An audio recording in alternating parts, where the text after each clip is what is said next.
अस्सलाम वालेकुम नाजरीन। मगरमच्छ के आंसू, ये फिक्रा तो आपने सुना होगा, लेकिन क्या आप जानते हैं कि हकीकत में भी इंसान के साथ ऐसा होता है? इस वीडियो में आपको इस बारे में तफसील से बताते हैं।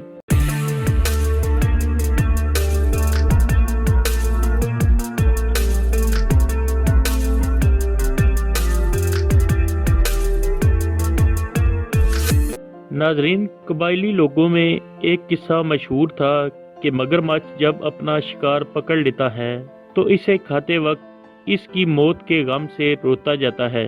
14वीं सदी में एक फ्रांसीसी मुसन्निफ ने ये किस्सा लिखा और 16वीं सदी में अंग्रेजी में पहली बार शेक्सपियर ने अपने ड्रामों में क्रोकोडाइल टीयर्स यानी कि मगरमच्छ के आंसू की इस्तेलाह इस्तेमाल की। यहीं से ये बात आगे फैली और आज हम तक भी पहुंची।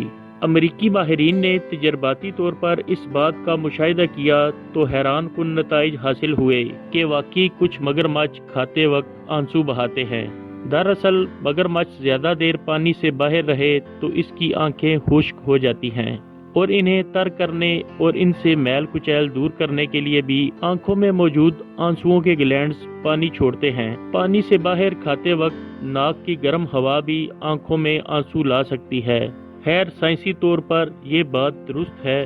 दरअसल इस बात का इशारा तो मुनाफिकाना रवैये से मुतल्लिक है, लेकिन दरअसल इंसानों में भी एक बीमारी है जिसे क्रोकोडाइल टीयर्स सिंड्रोम का नाम दिया गया है, जिसमें खाते वक्त इंसान की आंखों से आंसू बहते हैं। ऐसा अक्सर इन अफराद के साथ होता है जो लकवा के मरीज होते हैं और लकवा की बीमारी से सेहतयाबी की तरफ आ रहे होते हैं। तो चेहरे के मसल्स और नर्व्स की वजह से ऐसा होता है कि खाना खाते वक्त इंसान के आंसू निकलते हैं और मगरमच्छ के आंसू भी खाना खाते वक्त निकलते हैं। इसी वजह से इस मसले को क्रोकोडाइल टीयर्स सिंड्रोम के नाम से जाना जाता है।